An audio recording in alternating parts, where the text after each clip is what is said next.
नमस्ते, नमस्कार, जय हिंद साथियों। कैसे हैं आप सब?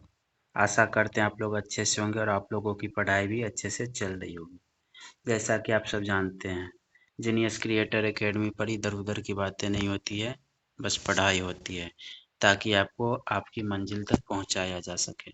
तो चलिए स्टार्ट करते हैं। आज का वीडियो है विश्व का। चलिए, यूरोपीय पुनर्जागरण इटली से शुरू हुआ। हम सब जानते हैं कि यूरोप में जो है पुनर्जागरण जो है वो कहाँ से प्रारंभ हुआ था, तो वो इटली से हुआ था। इटली का फ्लोरेंस नगर पुनर्जागरण का केंद्र माना जाता है। इटली का जो फ्लोरेंस नगर है उसको जो है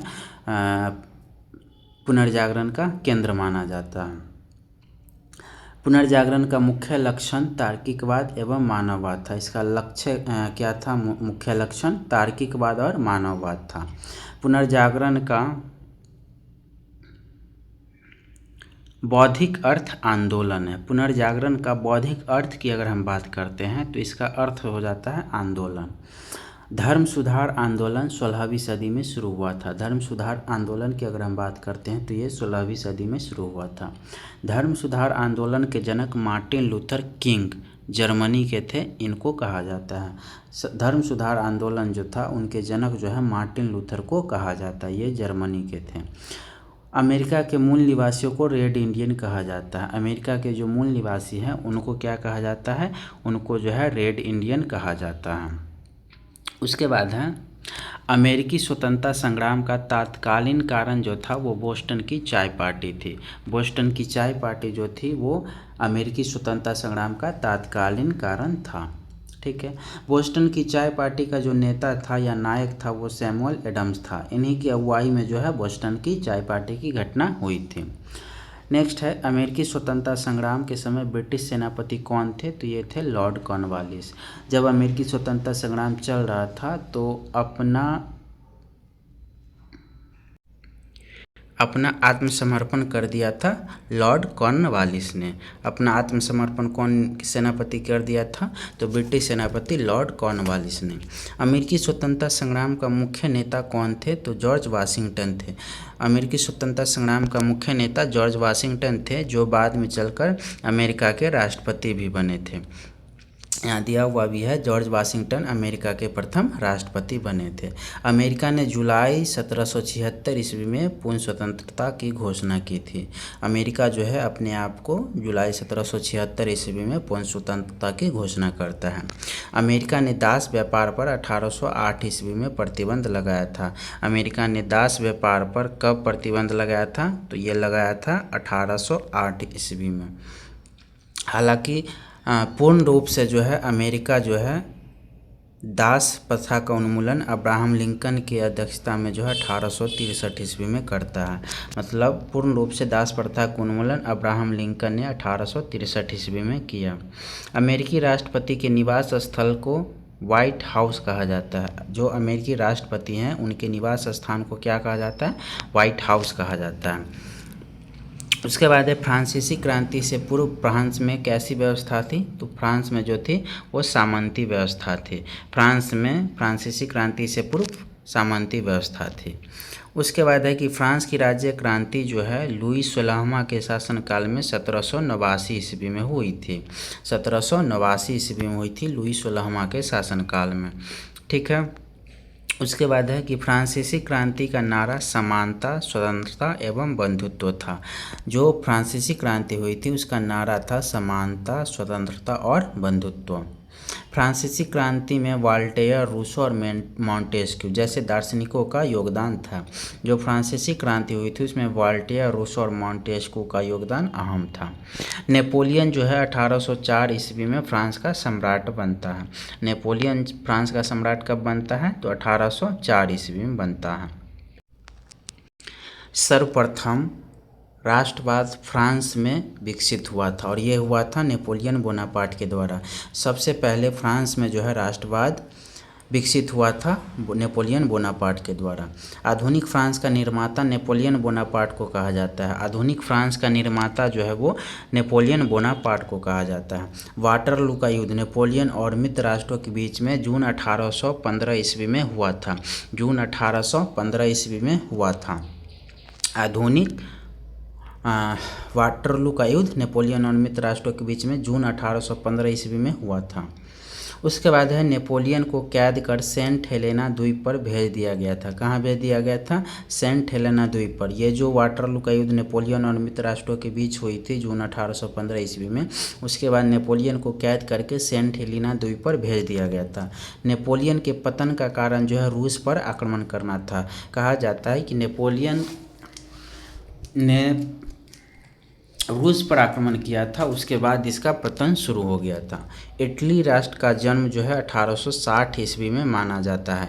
इटली का जन्म कब माना जाता है? 1860 ईस्वी में माना जाता है। उसके बाद है इटली का एकीकरण। इटली का एकीकरण जो है काउंट काबूर ने किया था। काउंट काबूर ने इटली का एकीकरण किया था। लाल कुर्ती नामक सेना का संगठन गैरिबाल्डी ने तैयार किया था। लाल कुर्ती नामक सेना का संगठन जो है वो गैरिबाल्डी ने तैयार किया था। प्रसा जर्मनी का सबसे शक्तिशाली राज्य था। प्रसा जो था जर्मनी का सबसे शक्तिशाली राज्य था। प्रसा के शासक विलियम प्रथम का प्रधानमंत्री कौन था? बिस्मार्क था। जो प्रसा का शासक विलियम प्रथम था उसका प्रधानमंत्री कौन था? तो उसका प्रधानमंत्री था बिस्मार्क। जर्मनी का एकीकरण सेडान के युद्ध के बाद संभव हो पाया था। ये सेडान का युद्ध जो हुआ था उसके बाद ही जर्मनी का एकीकरण हो पाया था। और जर्मनी का एकीकरण किया था किसने? तो बिस्मार्क ने किया था। जर्मनी का एकीकरण किसने किया था? बिस्मार्क ने किया था। ठीक है।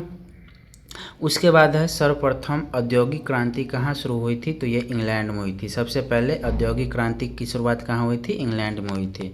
इंग्लैंड की गौरवपूर्ण क्रांति, जिसे हम रक्तहीन क्रांति के नाम से भी जानते हैं, ये 1688 ईस्वी में जेम्स द्वितीय के समय पर हुई थी।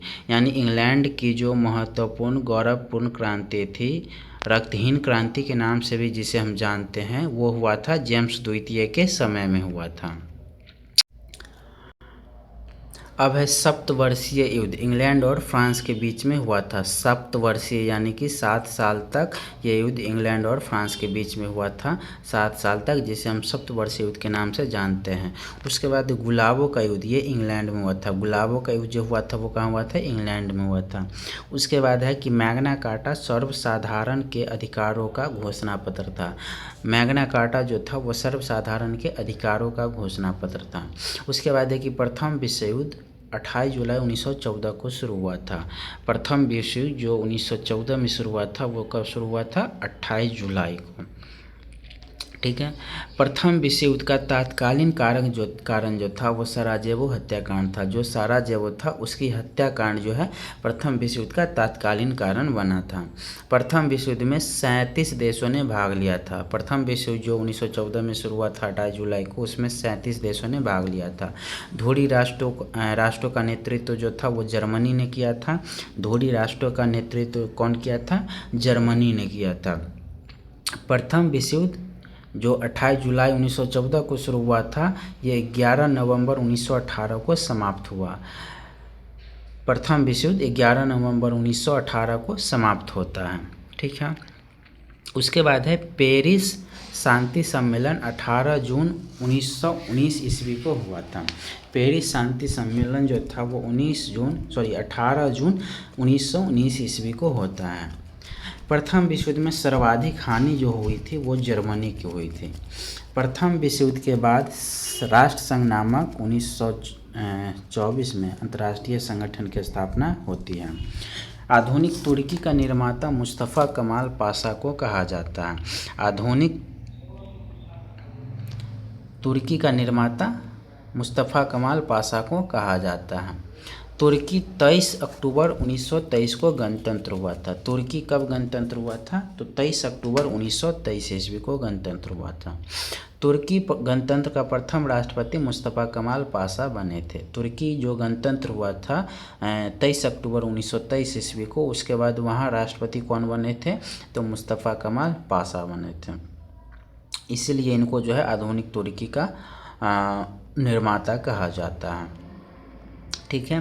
तुर्की 1924 ईस्वी में धर्मनिरपेक्ष राज्य बन जाता है। तुर्की जो है 23 अक्टूबर 1923 को गणतंत्र बनता है और 1924 ईस्वी में धर्मनिरपेक्ष राज्य बन जाता है। फासिज्म का उदय इटली में हुआ था। फासिज्म का उदय इटली में हुआ था। फासिज्म का जन्मदाता कौन थे? तो ये थे मुसोलिनी थे।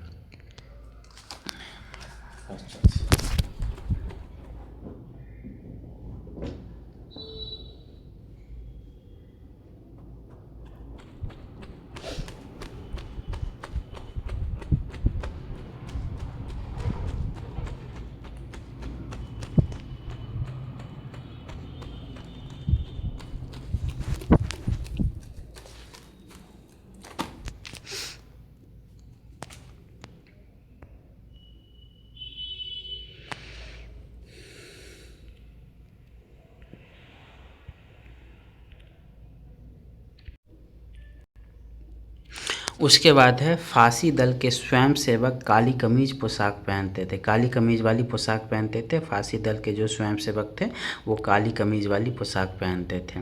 नाजीवाद का उदय कहाँ हुआ था? तो ये जर्मनी में हुआ था। नाजीवाद का जनक कौन था? हिटलर था। ये इसका उदय कहाँ हुआ था? जर्मनी में। और हिटलर क्या था? जनक था। नाजीवाद का जनक हिटलर था।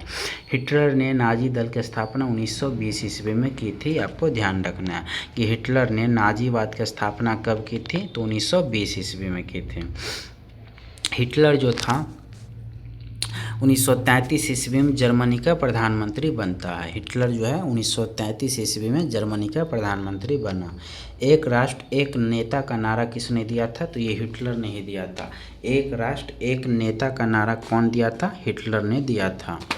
एशियाई देश जापान साम्राज्यवादी था का क्वेश्चन पूछा जाता है कि एशिया का एकमात्र देश जो साम्राज्यवादी था तो ये जापान ही था।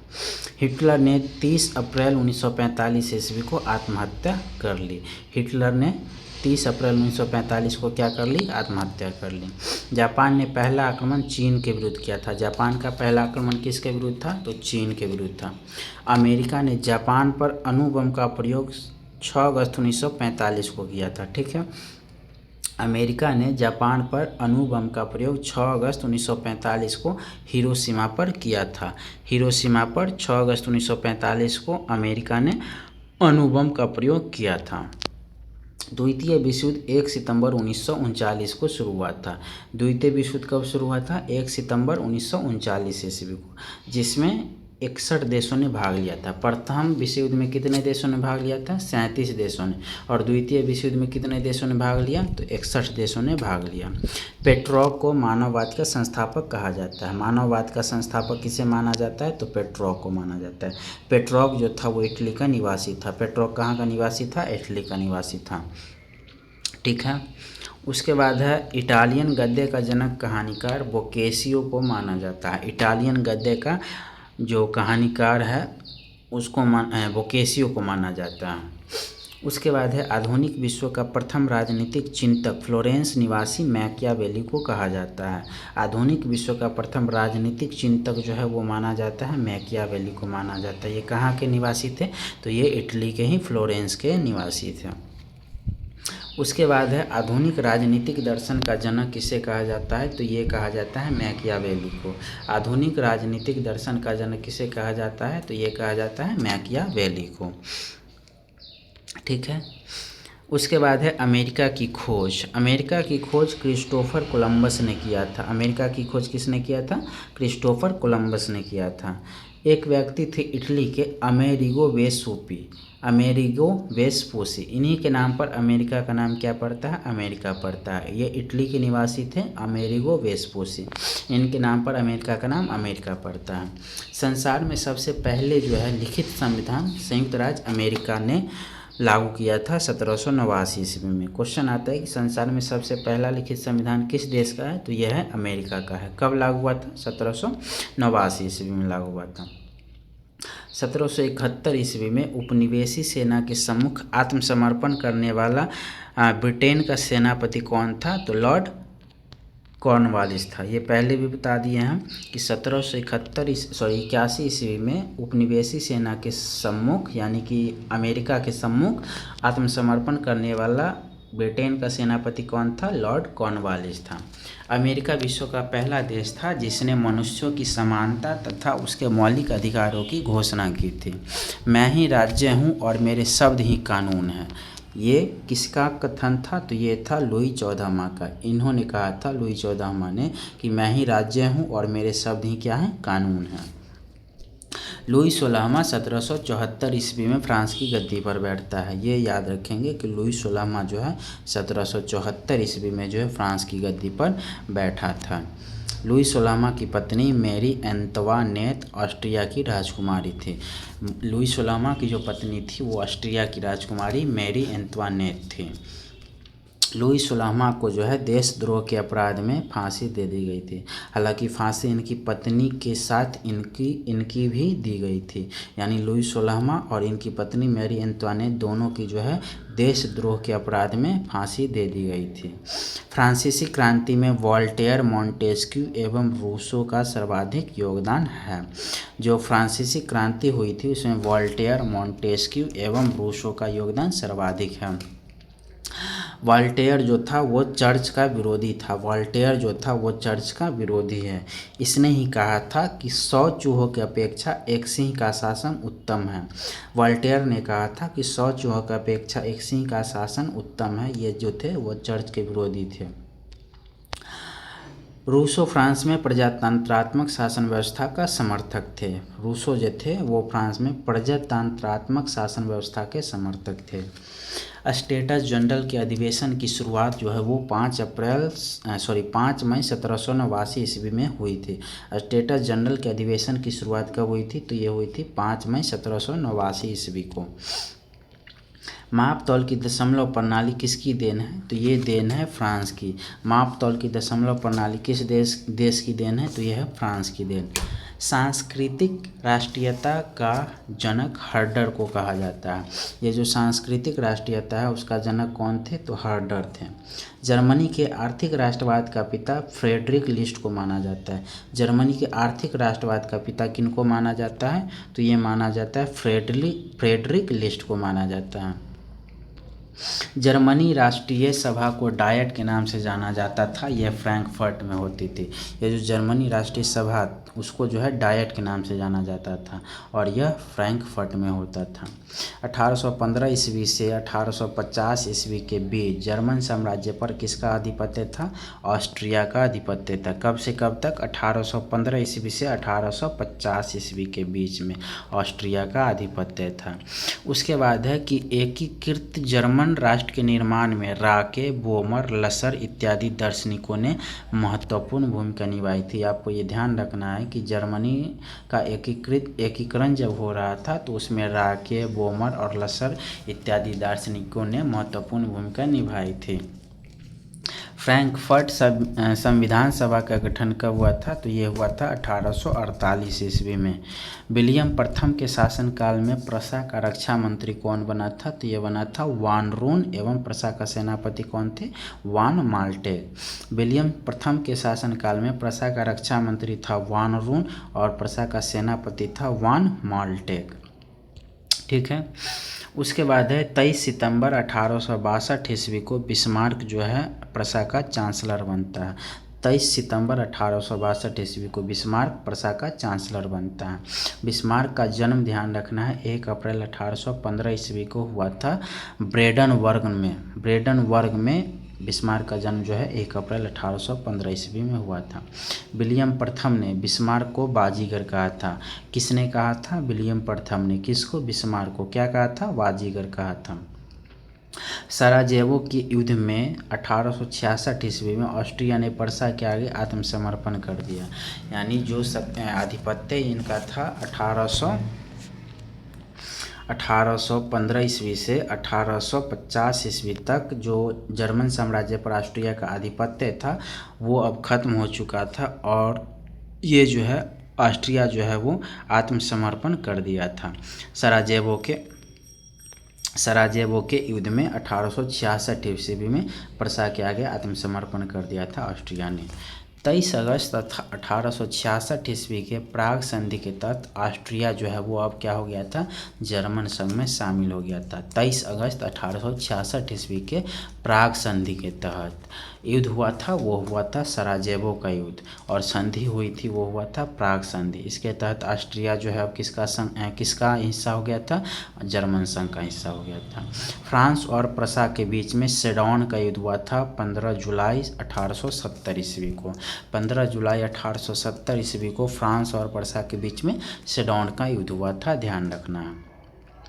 नेपोलियन तृतीय ने प्रसा के आगे 1 सितंबर 1870 ईस्वी को आत्मसमर्पण कर दिया था। नेपोलियन तृतीय ने प्रसा के आगे कब आत्मसमर्पण किया था, तो ये किया था 1 सितंबर 1870 ईस्वी को। ठीक है। उसके बाद है बिस्मार्क ने जर्मनी के सम्राट विलियम प्रथम का राज्याभिषेक वर्साई के राजमहल में किया था। ये जो बिस्मार्क थे उन्होंने जर्मनी के सम्राट विलियम प्रथम का राज्याभिषेक वर्साई के राजमहल में किया था। समाजवाद शब्द का प्रयोग सर्वप्रथम रॉबर्ट ओवेन ने किया था। जो रॉबर्ट ओवेन थे उन्होंने समाजवाद शब्द का सबसे पहले प्रयोग किया था। ये जो रॉबर्ट ओवेन थे वो वेल्स के रहने वाले थे। ठीक है। आदर्शवादी समाजवाद का प्रवक्ता रॉबर्ट ओवेन को ही माना जाता है। फ्रांसीसी साम्यवाद का जनक सेंट साइमन को माना जाता है। फ्रांसीसी साम्यवाद का जनक सेंट साइमन को माना जाता है। फेवियन सोशलिज्म का नेतृत्व जॉर्ज बर्नार्ड शॉ ने किया था। फेवियन सोशलिज्म का नेतृत्व जॉर्ज बर्नार्ड शॉ ने किया था। लंदन में फेवियन सोसाइटी की स्थापना कब हुई थी, ये हुई थी 1884 ईस्वी में। लंदन में जो है फेवियन सोसाइटी की स्थापना 1884 ईस्वी में हुई थी। रूस के शासक को जार कहा जाता था। रूस के शासक को क्या कहा जाता था, जार कहा जाता था। यह जारशाही व्यवस्था मार्च 1917 ईस्वी में समाप्त हो जाती है। और ये जो अंतिम जार था वो था जार निकोलस द्वितीय। रूस का अंतिम जार जो था वो था जार निकोलस द्वितीय। 1917 ईस्वी में हुई रूसी क्रांति का तात्कालीन कारक जो था प्रथम विश्व युद्ध में रूस की पराजय थी। मतलब प्रथम विश्व युद्ध जो हुआ था 1914 ईस्वी में, उसमें रूस की पराजय हो गई थी और यही वजह थी कि वहाँ पर जो है रूसी क्रांति होती है। 7 नवंबर 1917 ईस्वी को बोल्शेविक क्रांति का नेता कौन था, लेनिन था। बोल्शेविक क्रांति जो कि रूस में हुई थी 7 नवंबर 1917 ईस्वी को, इसका नेता कौन था, तो नेता जो था वो लेनिन था। लेनिन ने चेका नामक संगठन बनाया था। ये ध्यान रखना है, क्वेश्चन पूछा जाता है कि चेका नामक संगठन किसने बनाया था, तो लेनिन ने बनाया था। रूस के जार शासक अलेक्जेंडर द्वितीय की हत्या बम विस्फोट में हो गई थी। रूस के जार शासक जो थे वो अलेक्जेंडर द्वितीय, उनकी हत्या बम विस्फोट में हो गई थी। एक जार, एक चर्च और एक रूस, ये नारा दिया था जार निकोलस द्वितीय ने। रूस के राजा जार निकोलस द्वितीय ने एक जार, एक चर्च और एक रूस का नारा दिया था। रूस में सबसे अधिक जनसंख्या जो थी वो किस लोगों की थी, वो थी स्लाव लोगों की। रूस में सबसे अधिक जनसंख्या स्लाव लोगों की थी। ठीक है। उसके बाद है कि अन्ना कैरेनिना के लेखक कौन थे, तो अन्ना कैरेनिना के लेखक लियो टॉल्स्टॉय थे। अन्ना कैरेनिना के लेखक कौन थे, लियो टॉल्स्टॉय थे। रूसी साम्यवाद का जनक प्लाखिनोव को माना जाता है। रूसी साम्राज्यवाद का जनक किनको माना जाता है, तो प्लेखानोव को माना जाता है। प्लेखानोव को माना जाता है रूसी साम्यवाद का जनक प्लेखानोव। सोशल डेमोक्रेटिक दल की स्थापना 1903 ईस्वी में रूस में हुई थी। ये जो सोशल डेमोक्रेटिक दल थी उसकी स्थापना 1903 में होती है। और कहाँ होती है, तो ये रूस में होती है। ये जो सोशल डेमोक्रेटिक दल था यह दो गुटों में विभाजित था, बोल्शेविक और मेंशेविक, जिसकी स्थापना 1903 ईस्वी में हुई थी। सोशल डेमोक्रेटिक दल की यह दो गुटों में विभाजित था, बोल्शेविक तथा मेंशेविक। बोल्शेविक का अर्थ था बहुसंख्यक और जो अल्पसंख्यक थे उनका मेंशेविक का अर्थ था अल्पसंख्यक। ये जो बोल्शेविक था इसका मतलब हुआ बहुसंख्यक और मेंशेविक का अर्थ था अल्पसंख्यक। 16 अप्रैल 1917 ईस्वी को लेनिन ने रूस में क्रांतिकारी योजना प्रकाशित की जो अप्रैल थीसिस के नाम से जाना जाता है। ये क्वेश्चन बार बार पूछा जाता है कि अप्रैल थीसिस क्या है। तो ये 16 अप्रैल 1917 ईस्वी को लेनिन के द्वारा रूस में क्रांतिकारी योजना प्रकाशित की जाती है, जिसे हम अप्रैल थीसिस के नाम से जानते हैं। ये 16 अप्रैल को प्रकाशित किया गया था। 1921 ईस्वी में लेनिन ने रूस में नई आर्थिक नीति को लागू किया था। नई आर्थिक नीति किसने लागू किया था? तो लेनिन ने किया था। कहाँ? तो रूस में किया था। नेक्स्ट क्वेश्चन है कि लेनिन की मृत्यु कब हुई थी? तो लेनिन की मृत्यु जो थी वो 1924 ईस्वी में हो गई थी। लेनिन की मृत्यु जो है वो 1924 ईस्वी में हो गई थी। वैज्ञानिक समाजवाद का संस्थापक कौन थे? तो ये थे कार्ल मार्क्स। वैज्ञानिक समाजवाद का संस्थापक किसे माना जाता है? तो ये माना जाता है कार्ल मार्क्स को। कार्ल मार्क्स कहाँ के निवासी थे? तो ये जर्मनी के निवासी थे। कार्ल मार्क्स का एक प्रसिद्ध नारा है, ध्यान रखिएगा इसको, कि दुनिया के मजदूरों एक हो। दुनिया के मजदूरों एक हो, यह नारा किसने दिया था? तो ये कार्ल मार्क्स ने दिया था। लाल सेना का गठन ट्राटस्की ने किया था। लाल सेना का गठन किसने किया था? ट्राटस्की ने किया था। रूस में नई आर्थिक नीति लेनिन ने 1924 में ही लागू की थी। पीछे ही देखे हैं कि रूस में नई आर्थिक नीति किसने लागू की थी? लेनिन ने। कब लागू की थी? तो 1924 ईस्वी में लागू की थी। आधुनिक रूस का निर्माता किसे कहा जाता है? तो आधुनिक रूस का निर्माता स्टालिन को कहा जाता है। आधुनिक रूस का निर्माता किसे कहा जाता है? स्टालिन को कहा जाता है। उसके बाद है राइट्स ऑफ मैन के लेखक कौन थे? तो राइट्स ऑफ मैन के लेखक टॉमस पेन थे। राइट्स ऑफ मैन के लेखक कौन थे? टॉमस पेन थे। राइट्स ऑफ मैन के लेखक कौन थे? टॉमस पेन थे। ठीक है। इंग्लैंड में औद्योगिक क्रांति की शुरुआत सूती कपड़ा उद्योग से हुई थी। इंग्लैंड में औद्योगिक क्रांति की शुरुआत, सबसे पहले तो औद्योगिक क्रांति की शुरुआत भी इंग्लैंड में ही हुई थी और सबसे पहले ये सूती कपड़ा उद्योग से हुई थी। औद्योगिक क्रांति के दौरान निम्न आविष्कार हुए थे। जैसे जैसे औद्योगिक क्रांति होती गई बहुत चीज़ों का आविष्कार हुआ था, जिसमें प्रसिद्ध है सबसे पहले स्कॉटलैंड के मैकडम नामक व्यक्ति ने पक्की सड़कें बनाने की विधि निकाली थी। कि सबसे स्कॉटलैंड का जो निवासी था मैकडम, उसने क्या पक्की सड़क बनाने की विधि निकाली थी। उसके बाद 1761 ईस्वी में ब्रिंडले नामक इंजीनियर ने मैनचेस्टर से वर्सले तक एक नहर बनाई थी। मैनचेस्टर से वर्सले तक एक नहर बनाई थी। उसके बाद है कि 1814 ईस्वी में जॉर्ज स्टीफेंसन नामक व्यक्ति ने रेल द्वारा खानों से बंदरगाहों तक कोयला ले जाने के लिए भाप इंजन का प्रयोग किया था। जॉर्ज स्टीफेंसन नामक व्यक्ति ने भाप इंजन का निर्माण किया था। औद्योगिक क्रांति की दौर में जर्मनी इंग्लैंड का प्रतिद्वंदी था। मतलब औद्योगिक क्रांति जो कि इंग्लैंड में हुआ था उसका प्रतिद्वंदी कौन था? तो ये जर्मनी भी था। चीन की क्रांति 1911 ईस्वी में हुई थी। चीन की क्रांति कब हुई थी? तो ये हुई थी 1911 ईस्वी में। चीनी क्रांति का नेता कौन थे? तो चीनी क्रांति का नेता सन्यात सेन थे। चीन में बॉक्सर आंदोलन का नेता चे हेंग तिंग था। चे हेंग तिंग था बॉक्सर आंदोलन का नेता। चीनी साम्यवादी गणतंत्र का प्रथम अध्यक्ष माओ त्से तुंग था।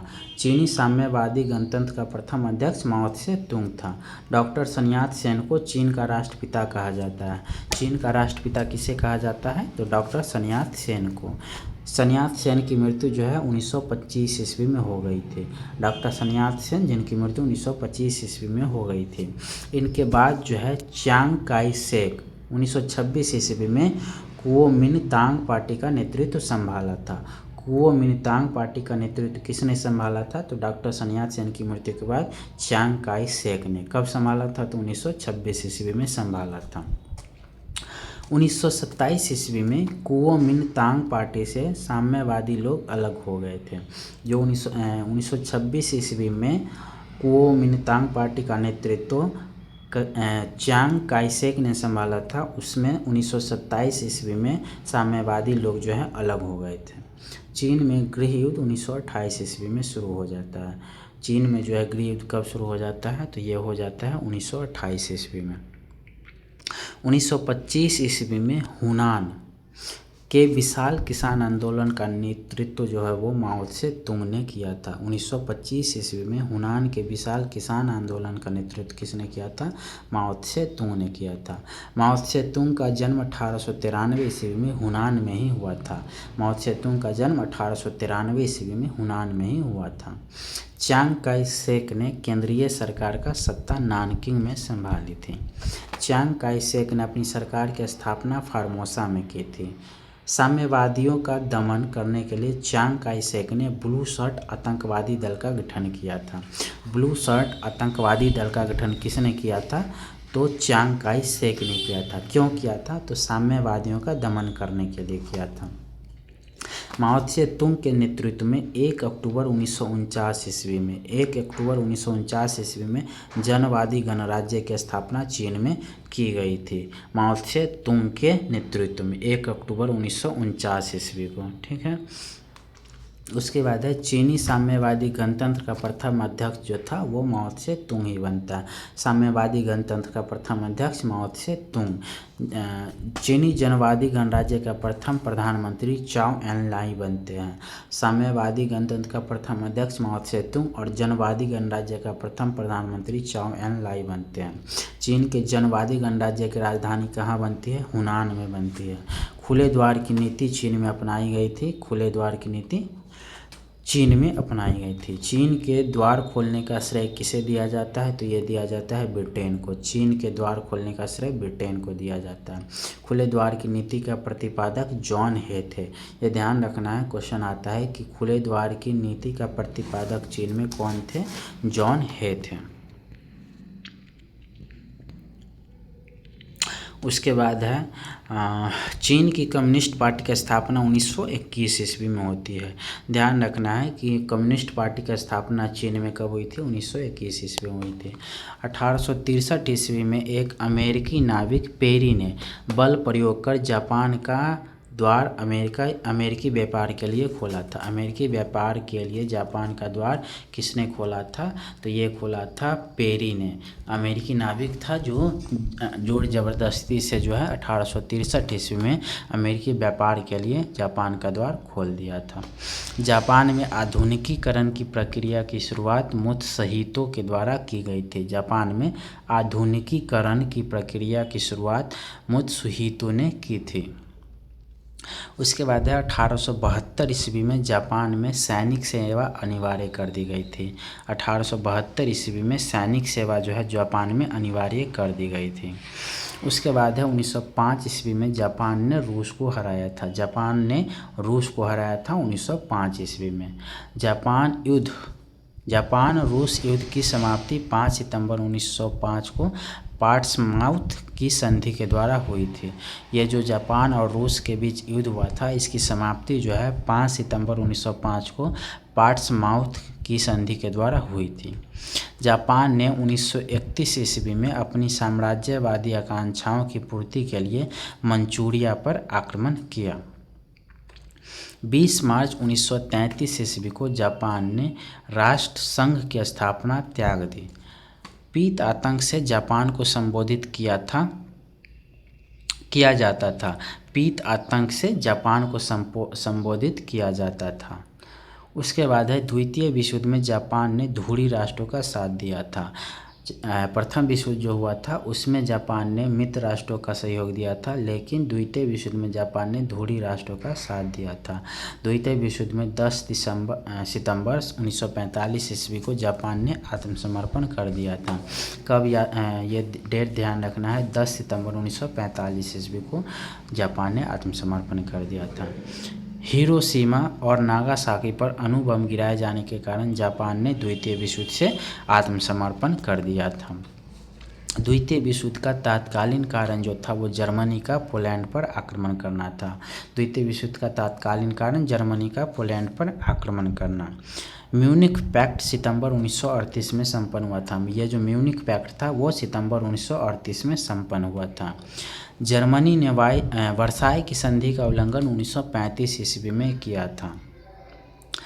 स्पेन में गृह युद्ध 1936 ईस्वी में शुरू हुआ था। स्पेन में गृह युद्ध कब शुरू हुआ था? तो 1936 ईस्वी में शुरू हुआ था। ध्यान रखना है, 1936 ईस्वी में स्पेन में गृह युद्ध शुरू हो गया था। संयुक्त रूप से इटली और जर्मनी का पहला शिकार स्पेन ही हुआ था। जर्मनी द्वारा सोवियत संघ पर आक्रमण करने की एक योजना को क्या नाम दिया गया था? ऑपरेशन बारबोसा दिया गया था। जर्मनी द्वारा रूस पर आक्रमण करने की योजना को ऑपरेशन बारबोसा कहा गया था। 23 अगस्त 1939 ईस्वी को जर्मनी रूस आक्रमण समझौते पर हस्ताक्षर हुआ। जर्मनी ने रूस पर समझौता उल्लंघन का आरोप लगाकर उस पर जून 1941 ईस्वी में आक्रमण कर दिया था। जर्मनी की ओर से द्वितीय विश्व युद्ध में 10 जून 1940 ईस्वी को इटली प्रवेश करता है। जर्मनी की ओर से द्वितीय विश्व युद्ध में 10 जून 1940 ईस्वी को इटली प्रवेश करता है, 1940 ईस्वी को।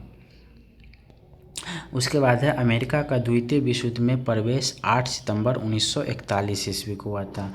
द्वितीय विश्व युद्ध में अमेरिका जो है वो 8 सितंबर 1941 को प्रवेश होता है। द्वितीय विश्व युद्ध के समय इंग्लैंड का प्रधानमंत्री विंस्टन चर्चिल था और अमेरिका का राष्ट्रपति कौन था? फ्रैंकलिन डी रूजवेल्ट था। ये ध्यान में रखना है, ये क्वेश्चन अक्सर पूछा जाता है कि द्वितीय विश्व युद्ध के समय इंग्लैंड का प्रधानमंत्री कौन था? तो विंस्टन चर्चिल था। और द्वितीय विश्व युद्ध के समय अमेरिका का राष्ट्रपति कौन था? तो फ्रैंकलिन डी रूजवेल्ट था। इंग्लैंड की शानदार अलगाववाद की नीति का विचारक सेलिसबरी था। इंग्लैंड की जो शानदार अलगाववादी की नीति था उसका विचारक जो था वो सेलिसबरी था। वर्साई की संधि को आरोपी संधि के नाम से जाना जाता है।